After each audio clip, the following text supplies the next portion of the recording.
All right, welcome back to NewsWire. For those of you who don't watch us on the weekend, you're missing some really good Saturday and Sunday morning programming. In fact, every Saturday morning, George Kurtz and I host Fantasy Baseball, Saturday mornings, 8 to 10 a.m. Eastern. And then Sundays, you got Joe Pisapia and Matt Stryker, and it is baseball season, so they're talking fantasy baseball as well. We thought we would bring in Joe Pisapia, of course, of Fantasy Pros. He's got the Fantasy Black Book as well, the lemonade stand right outside in New Jersey. I mean, he's very busy, but he's made some time for us here on the show as well.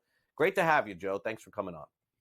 Well, I just made it back in time for my tax appointment with my accountant, so I can tell you the lemonade stand, we're going to have to keep expanding. So we're going to go to the next block, maybe open another one in front of the shop, right? No. We'll see how that goes. But now all is well, and it's great to see you as always. And nobody was happier than my colleague Matt Stryker to turn the page to baseball. He's a big baseball guy. And Sunday we started looking at all the team previews, and very excited for this baseball season. More excited than I have been even in a long time, I would say. Yeah, look, I mean, the pitch clock really saved a lot of us, I think. I mean, the games are fun again now to watch. And, fantasy baseball dynamics have changed. A lot of folks are into daily fantasy and sports betting.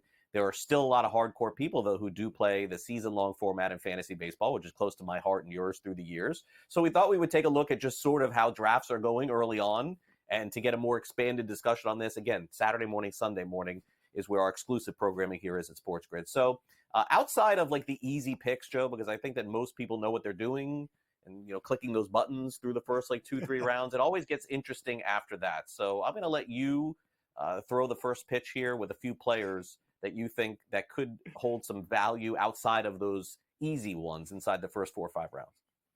Well, look, everybody within the top 100, everybody pretty much knows how that's going to go, right? That's going to be the first 8 to 12 rounds of your draft, depending on how many teams you have in your league. But there's some guys right now going outside of the top 100. I think really people should be paying attention to the value that's there. And I don't expect most of these guys to be outside the top 100 by the time we turn the page to the season starting. And the first one is Luis Robert. And look, nobody harps on lineup protection more than I do. And I know he doesn't have much of it there. But if you're talking about Luis Robert, you're talking about a player who is capable of a 30-20 season, capable even a 40-20 season. He had 38 homers just 2 years ago. And I understand the difficulty of investing in a player that hasn't stayed healthy, but you're getting such a discount on this play right now at the 113 ADP.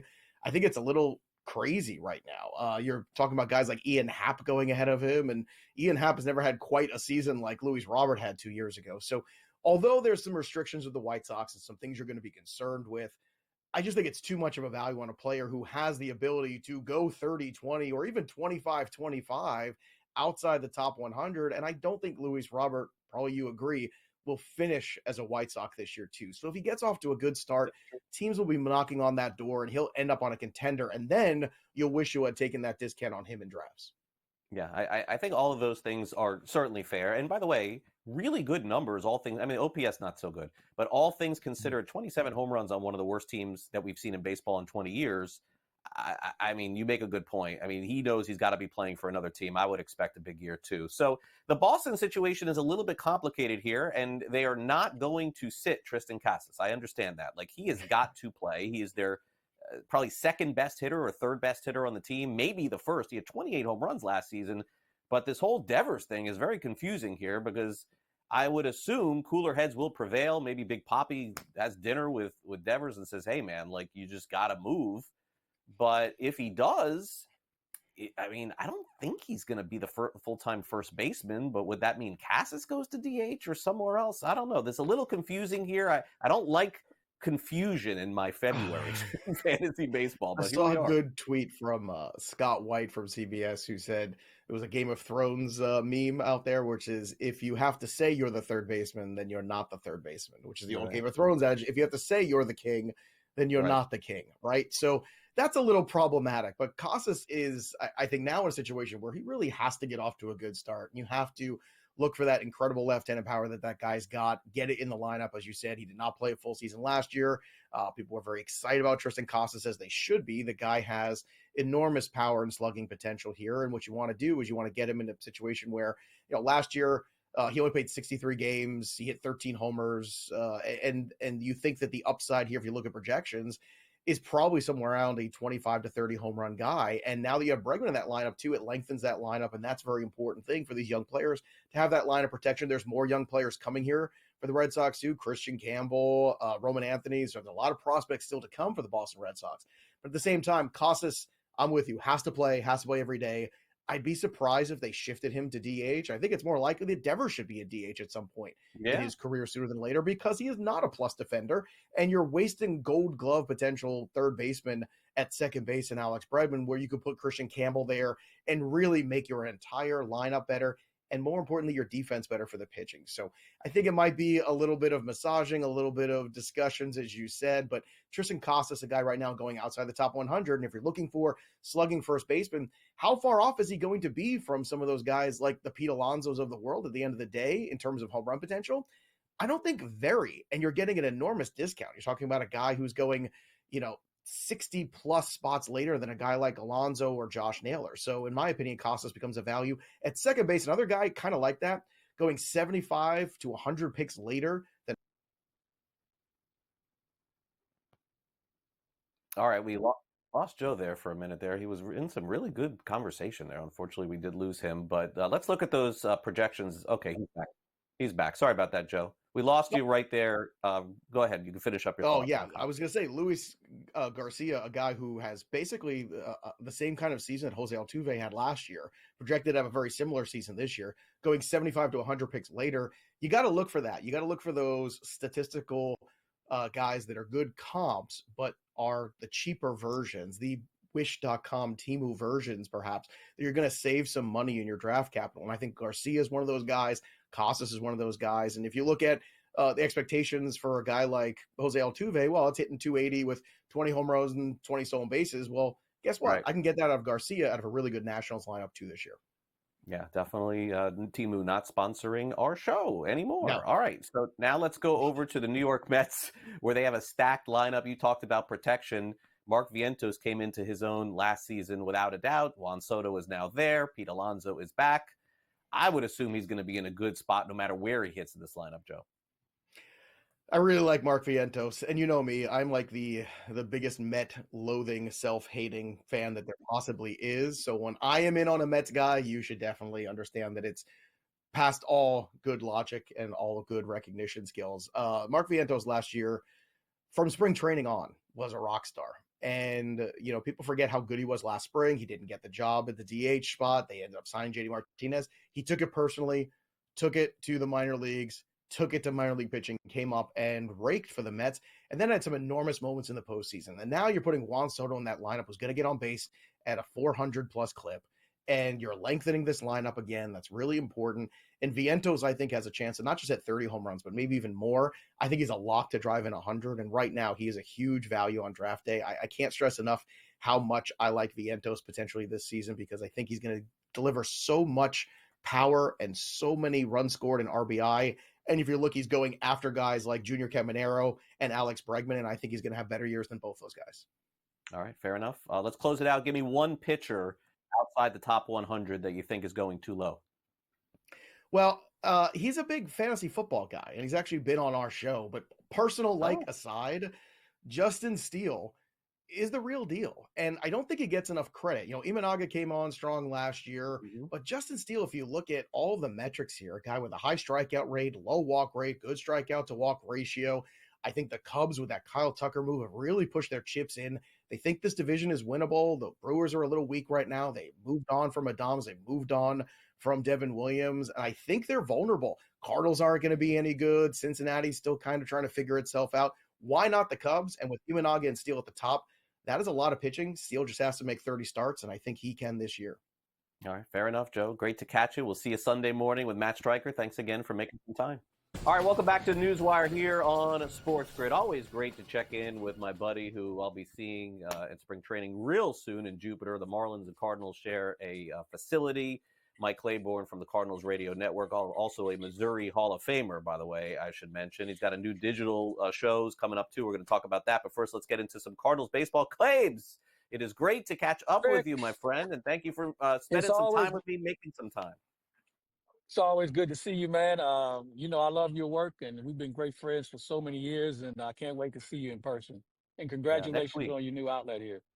Well, thank you so much. I'll see you next week. Definitely there. All right. So, look, for the first time since you've been, I mean, I don't want to say it's like 30, 40 years, but it kind of feels like maybe the last Jocketty year or It's something. Like, I don't ever remember man. the Cardinals going into a season with sub playoff expectations like ever. It's weird.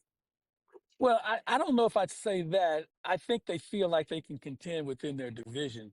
The division is a little bit more balanced. But obviously, the one thing that I think is missing is the marquee name. And you go back to McGuire and Pujols and Yachty and Wayno and Goldschmidt and Arenado's still here.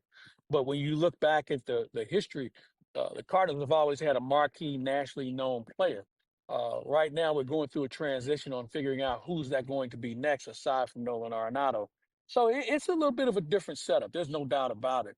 I think, though, the one thing that comes into play is that as they elevate these other players and get a real good look at them, many of these guys have big league experience, whether it's 1 year or 2 years, or in some cases 3 years. It's not like this is their first rodeo, and I think that gives them just a little bit more of a plus along with playing for the same manager for those amount of years. And Oliver Marmol and his staff really hasn't changed very much. We've had a couple of subtractions with some additions that came with it, but it's a pretty familiar environment, if I can say. Yeah, I think that's fair, and also I think people forget with sort of the talk about the Cardinals and what they have or haven't done. They still ended up winning more games than the Reds and the Pirates last year, even with Yeah, this sort of transition year that's coming. If that's what it is, and look, in the end, the word transition is used, but Claibs, that word was used about Nolan Arenado as well. Like this is. I yeah. mean, Arenado is the ultimate professional, so he is going to come in and he's going to have a great season, whether he's with the Cardinals or he's with somewhere else. I've seen these situations play out before. Claims I've talked on this show before, and my prediction was they trade him like the night before opening day. Something happens, and that's it. But I'm glad to see that he came in. I'm not surprised to see him saying all the right things a couple days ago. Me neither. He's been a consummate professional from his days even in Colorado when you and I both got to know him then. And he came in, he looks good, but you know what, Craig? What guy doesn't look good coming in a spring training? I mean, nobody's running in the outfield in a rubber suit or anything like that trying to play themselves in shape. But, his attitude was a positive one. And I'm like you, I think he can have a monster year.